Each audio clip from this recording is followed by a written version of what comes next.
आइए ले चलते हैं आपको हम एक अपने किसान के पास जो उत्तर प्रदेश के चित्रकूट ज़िले से यहाँ आए हैं और अपनी कुछ बातें रखना चाहते हैं कृषि कानून के संबंध में। वो यहाँ किसानों के समर्थन के लिए आए हैं। आपका शुभ नाम? मैं अक्षांश पंडित, प्रदेश महासचिव, भारतीय किसान यूनियन अवध। प्रॉपर मैं बुंदेलखंड की धरती चित्रकूट से आता हूँ और यहाँ पर जो भारत सरकार के द्वारा 3 किसान विरोधी अध्यादेश लागू किए जाने के लिए जो 3 फार्मर अमेंडमेंट बिल जो आज भारत सरकार ने यहाँ रखा हुआ है, उन तीनों जो काले कानूनों के सीधे विरोध में हमारा पूरा संगठन पूरे उत्तर प्रदेश के हर ज़िले में और आज राष्ट्रीय अध्यक्ष जी के निर्देशन में आज हम लोग यहाँ चित्रकूट से चल करके आज दिल्ली आने का काम हम लोगों ने किया हुआ है। आपसे मैं ये जानकारी चाहूँगा, जैसे अभी आपने देखा सुप्रीम कोर्ट ने 3-4 पॉइंट रखे हैं, तो सुप्रीम कोर्ट ने केंद्र सरकार के सॉलिसिटर जनरल से ये बात भी कही है कि जब तक कृषि कानून के ऊपर कोई फैसला नहीं हो जाता तब तक इस कानून को लागू ना किया जाए। इस बात से आप संतुष्ट हैं? हाँ, बिल्कुल संतुष्ट हैं। सुप्रीम कोर्ट, आज हम लोगों को ऐसा लग रहा है कि सुप्रीम कोर्ट, जो लोग कहते थे कि न्यायपालिका, हमको पूर्ण विश्वास था न्यायपालिका में, और सुप्रीम कोर्ट ने स्वयं आज इस मामले पे जो संज्ञान लिया हुआ है, तो वो किसान हितैषी बिंदु है। और सुप्रीम कोर्ट ये जान चुकी है कि ये किसान संगठन कोई अराजनैतिक लोग हैं, कोई अराजक तत्व तो नहीं है जिनके चलते कि कोई समाज को नुकसान होने वाला है।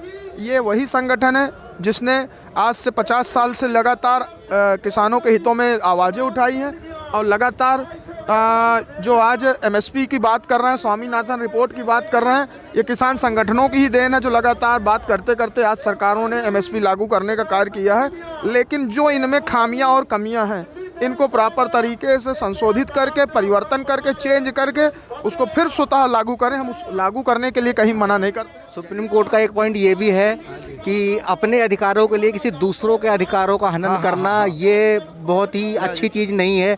उनका कहने का मतलब है किसान अपने हक के लिए लड़े, बहुत अच्छी चीज़ है अपने अधिकारों के लिए, लेकिन इससे जो यहाँ की लोकल पब्लिक है, लोकल जनता है, उसके अधिकारों का हनन हो रहा है। तो इस पर क्या विचार रखना चाहते हैं? देखिए, एक चीज़ आप लोग समझ लें, यहाँ पर जितने भी लोग हैं, ये आज पूरे देश के लोग, चूँकि भारतीय जनता पार्टी के लोगों ने और भारत के कृषि मंत्री ने या भारतीय जनता पार्टी के जो भी अन्य मंत्री हैं और प्रधानमंत्री, इन लोगों ने लोगों को भ्रमित करके रखा है कि ये विरोध का विषय किसानों का है। लेकिन मैं आपको आज फिर से एक बतौर जानकारी बता देना चाहता हूँ, ये विषय, ये विवाद का कारण केवल किसानों का नहीं है, ये देश के लोगों का विषय है। हम लोग देश के लोगों की लड़ाई लड़ रहे हैं। आने वाले समय में पूरे देश को अडानी और अंबानी को बेच देने की ये जो चाल चली जा रही है, जिसमें देश में जब सस्ते रेटों में आप गेहूं खरीद लेंगे और महंगे रेटों में जब आप गेहूं बेचने का कार्य करेंगे, तो देश में गरीब आदमी भूखमरी का शिकार हो जाएगा। इन चीज़ों को, ये ओरिजिनल बातों को जनता तक पहुंचने ही नहीं देना चाहते। ये जुमलेबाजी की सरकार लोगों को जुमलेबाजी में लगातार इसी तरह घुमा घुमा के इस विषय से उस विषय, उस विषय से उस विषय। अच्छा, ये बताइए, जैसे सरकार का ये कहना है कि ये जो पूरा आंदोलन है ये विपक्ष के द्वारा हाईजैक कर लिया गया है।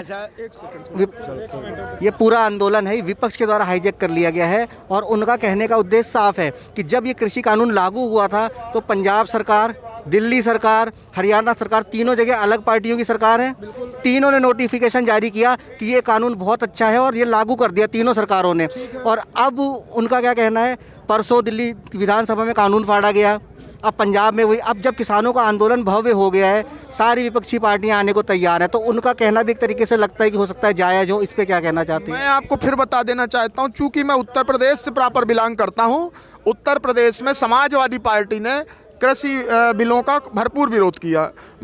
हम यहाँ पे सरकार की बात कर रहे हैं। सरकार पर ही आपको बताना चाहता हूँ कि सरकार का जो कथन है कि विपक्षी लोग इस मुद्दे को भुनाने का कार्य कर रहे हैं, तो मैं आपको वही बात बताना चाह रहा हूँ कि जिस प्रकार उत्तर प्रदेश में समाजवादी पार्टी की सरकार थी और समाजवादी पार्टी के लोगों ने इस मुद्दे को पूर्णतया राजनीतिक दिशा दी, तो हमारे संगठन ने, भारतीय किसान यूनियन ने उनसे निवेदन किया कि यदि यथार्थता पूर्वक आप किसानों के लिए कार्य करना चाहते तो अपनी पार्टी के झंडा और डंडा रख करके और भारतीय किसान यूनियन के झंडे के अंतर्गत आकर के आप किसानों के जो तीनों बिंदु जो काले कानून की तरह हमारी आने वाली पीढ़ी को, ये लड़ाइयाँ आज की नहीं चल रही हैं, आने वाली पीढ़ियों के लिए हम लोग जो लड़ाई लड़ रहे हैं, इन लड़ाइयों में आप आकर के हमारा सहयोग करें। और हमारे किसान भाइयों को ये कहना है कि चाहे सरकारें अपनी पलटती रहें, दोबारा कुछ भी करें, लेकिन ये इस आंदोलन को हाईजैक नहीं होने देंगे और सारी राजनीतिक पार्टियों से इससे कोसों दूर रखा जाएगा। आपका शुभ नाम?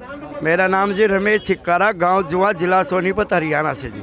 जिला सोनीपत से हैं। अच्छा, आप बताइए, आप कब आए हैं धरना प्रदर्शन के समर्थन में? ऐसा है जी, 26 तारीख से ही मैं इस समर्थन में हूं और मुझे लग रहा है कि भाई ये हमारी जो सरकार है, लोकतंत्र के माध्यम से हमने जिनको चुन के भेजा अपनी आवाज़ उठाने के लिए, हमें लग रहा है कि भाई हमारे नुमाइंदे हमने गड़बड़ी कर दी। अब भाई जो लोकतंत्र के माध्यम से इनको चुन के भेजा, ये हमको उल्टा कह रहे हैं, भाई हमारे को भ्रमित किया जा रहा है, भ्रमित किया जा रहा है।